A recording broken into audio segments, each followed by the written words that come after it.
Nos encontramos una vez más ante un Real Decreto Ley que toca una gran variedad de cuestiones completamente inconexas y que en la mayor parte de los casos no tienen en absoluto el requisito constitucional de urgencia. Bueno, en fin, nos hemos dividido la intervención en dos partes. Me ocuparé de explicar qué pensamos de la segunda oportunidad, tal como la ha presentado el Gobierno, y también de una cuestión importante que aparece en el capítulo tercero de este Real Decreto Ley, en el título tercero, que es el relativo al mantenimiento de las tasas judiciales para las personas jurídicas. Comenzaré por esta parte, que es quizás igual de importante, pero me exigirá menos tiempo expositivo y es más fácil de comprender. Han retirado ustedes las tasas judiciales a las personas físicas, gracias, por cierto, a una iniciativa de nuestro grupo, lo cual nos parece, sin duda alguna, un avance importante.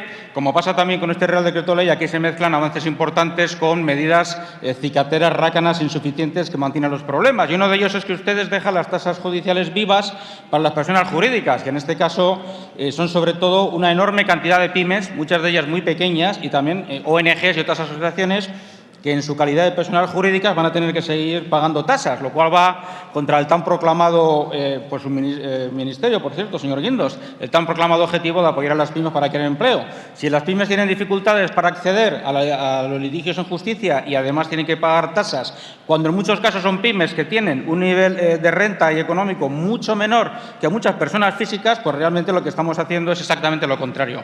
De manera que aprovecho para solicitarle, en nombre de mi grupo, que supriman todas las tasas judiciales que introdujo el señor Gallardón, incluyendo las tasas a todas las personas jurídicas para volver al régimen anterior. Respecto a la segunda oportunidad, bueno, esto sí que es verdaderamente una historia paradójica. Ustedes han traído aquí una propuesta de segunda oportunidad como consecuencia del fracaso del Código de Buenas Prácticas que prometieron como panacea cuando, por cierto, mi grupo, en marzo de 2012, hace ya 3 años, presentó por primera vez en esta legislatura, tuve ese honor además, una propuesta de ley de segunda oportunidad. Propuesta que luego, por cierto, bajo diferentes formas, creo que han presentado la práctica totalidad de los demás grupos de oposición y que en todos los casos ustedes han rechazado una tras otra vez, asegurando que con el Código de Buenas Prácticas los objetivos que perseguía la segunda oportunidad se iban a cumplir. Incluso se reformó por segunda vez el Código de Buenas Prácticas. El caso es que evidentemente ha sido un fracaso. ¿Por qué? Pues porque al final las condiciones para acogerse a este código eran tan restrictivas que muy pocos, menos de 40.000 interesados, han podido acogerse a sus beneficios y además, sobre todo, por una razón muy sencilla, porque a la medida de que era un código voluntario, dejaba en manos del acreedor las condiciones que podía imponer al deudor, de manera que el acreedor seguía, como sigue con esta propuesta de ley, indefenso frente a una abusiva, exagerada e ilegítima protección de los intereses de los acreedores en el caso de deudas sobrevenidas impagables. Que esta es la cuestión. Por supuesto, doy por hecho que se supone que ustedes entienden, aunque a veces tengo mis dudas de que estamos hablando también nosotros, como lo hicimos ya en marzo de 2011, de solucionar los problemas de los deudores sobrevenidos por razones ajenas a su voluntad, es decir, deudores de buena fe y no deudores especulativos o de otra naturaleza.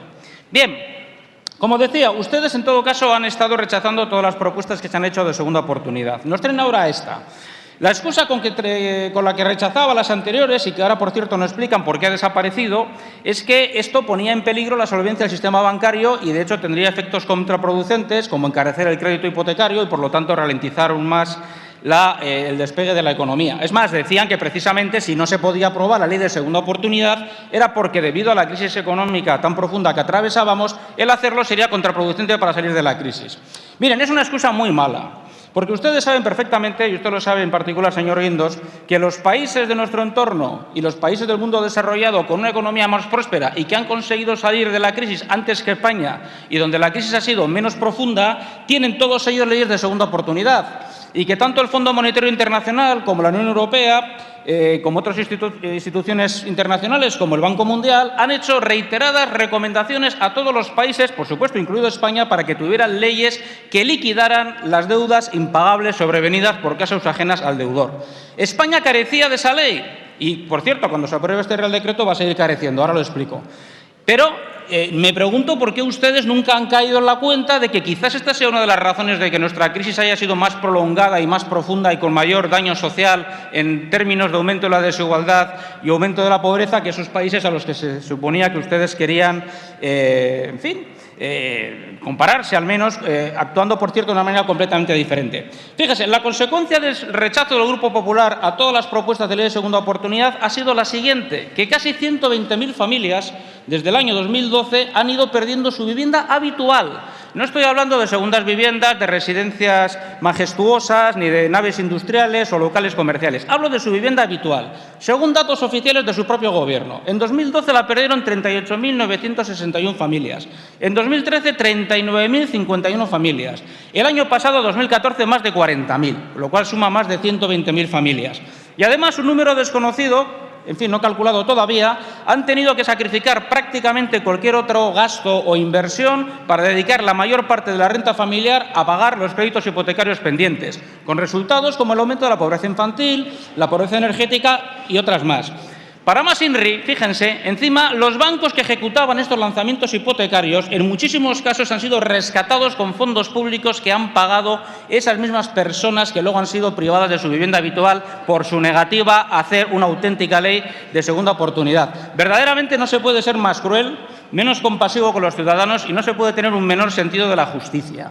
Antes su grupo se ha referido al mío, hoy otra vez de nuevo insultando, nos ha llamado miserables. Miren, miserable es negarse a hacer lo que hacen todos los países del mundo civilizado, cuya eficacia está probada, que son leyes de segunda oportunidad que consiguen mantener tanto la solvencia del sistema financiero como el derecho de los ciudadanos a que, cuando están en una situación de deuda sobrevenida, no ser perseguidos de por vida por una deuda impagable.